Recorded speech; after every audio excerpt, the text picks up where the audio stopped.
Hello दोस्तों, कैसे हैं आप?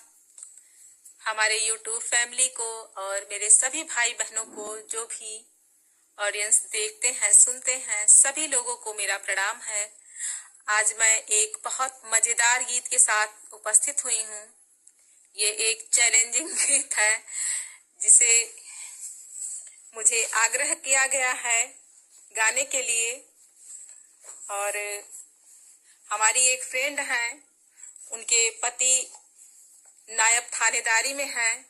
उन्होंने मुझसे अपनी व्यथा कथा बताई और उन्होंने मुझसे आग्रह किया, प्लीज आप इस रचना को मेरे माध्यम से ही मुझे लोगों तक पहुंचाएं। और ये मजेदार गीत मैं आपके सामने लेकर के प्रस्तुत हुई हूँ। आशा करती हूँ और विश्वास भी करती हूँ कि आपको बहुत मजा आएगा इस गाने में। और खासकर नायब थानेदार लोग मेरा गीत अगर सुन रहे हों तो और भी अच्छी बात है, थोड़ा ध्यान दिया करें घर पे भी। आइए सुनते हैं हमारी इस रचना को। आप जरूर कमेंट करके बताइएगा कि आपको ये मेरी रचना कैसी लगी। हमरो बलमुआ गोरी, हमरो बलमुआ गोरी, नायब थानेदारी में झोंकी देला हमरो जवनिया चोली भारी में, झोंकी देला हमरो जवनिया चोली भारी में। हमरो बलमुआ गोरी, हमरो बलमुआ गोरी, नायब थानेदारी में झोंकी देला हमरो जवनिया चोली भारी में। नौकरी के आगे नहीं सोचे हमरे बारी में, झोंकी देला हमरो जवनिया चोली भारी में। नौकरी के आगे नहीं सोचे हमरे बारी में, झोंकी देला हमरो जवनिया चोली भारी में, झोंकी देला हमरो जवनिया चोली भारी में।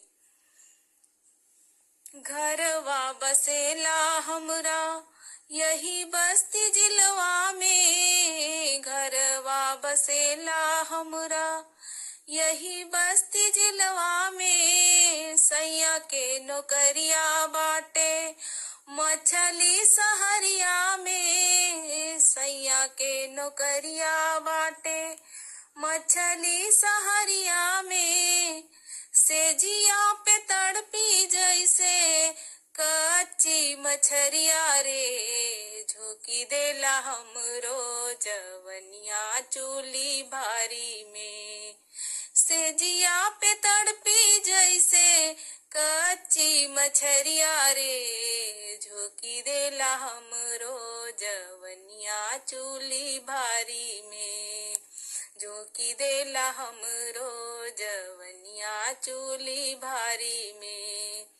हमरो बलमुआ गोरी, हमरो बलमुआ गोरी, नायब थानेदारी में झोंकी देला हमरो जवनिया चोली भारी में, झोंकी देला हमरो जवनिया चोली भारी में। नौकरी के आगे नहीं, नौकरी के आगे नहीं सोचे हमरे बारी में, झोंकी देला हमरो जवनिया चोली भारी में, झोंकी देला हमरो जवनिया चोली भारी में। 20 कई हम बाटी 32 हमरे सैया हो, 20 कई हम बाटी 32 हमरे सैया हो।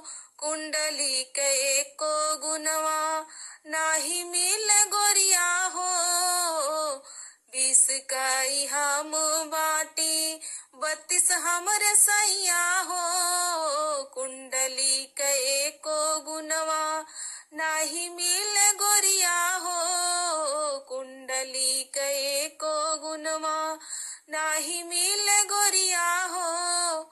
हम फसल झगड़ा बवाली में, झोंकी देला हमरो जवनिया चूल्ही भारी में, झोंकी देला हमरो जवनिया चूल्ही भारी में, झोंकी देला हमरो जवनिया चूल्ही भारी में।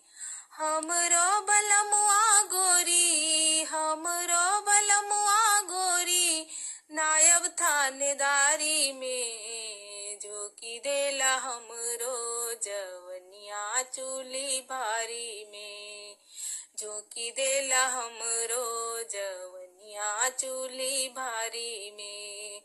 नौकरी के आगे नाही, नौकरी के आगे नाही, सोचे हमरी बारी में, झोंकी देला हमरो जवनिया चूल्ही भारी में, झोंकी देला हमरो जवनिया चूल्ही भारी। सासु मारे ताना ननद करे झगड़ा, सासु मारे ताना ननद करे झगड़ा, भाई बाबू गारी अब सहल नाही जाला, भाई बाबू गारी अब सहल नाही जाला। मन करे देवरा संग, मन करे देवरा संग, रही हम अफेयर में, झोंकी देला हमरो जवनिया गोरी चूल्ही में, झोंकी देला हमरो जवनिया चूल्ही भारी में। हमरो बलमुआ गोरी, हमरो बलमुआ गोरी, नायब थानेदारी में, झोंकी देला हमरो जवनिया चूल्ही भारी में, झोंकी देला हमरो जवनिया चूल्ही भारी में। नौकरी के आगे नाही, नौकरी के आगे नाही, सोचे हमरी बारी में, झोंकी देला हमरो जवनिया चूल्ही भारी में, झोंकी देला हमरो जवनिया चूल्ही भारी में। हमरो बलमुआ गोरी, हमरो बलमुआ गोरी, नायब थानेदारी में, झोंकी देला हमरो जवनिया चूल्ही भारी में, झोंकी देला हमरो जवनिया चूल्ही भारी में, झोंकी देला हमरो जवनिया चूल्ही भारी में।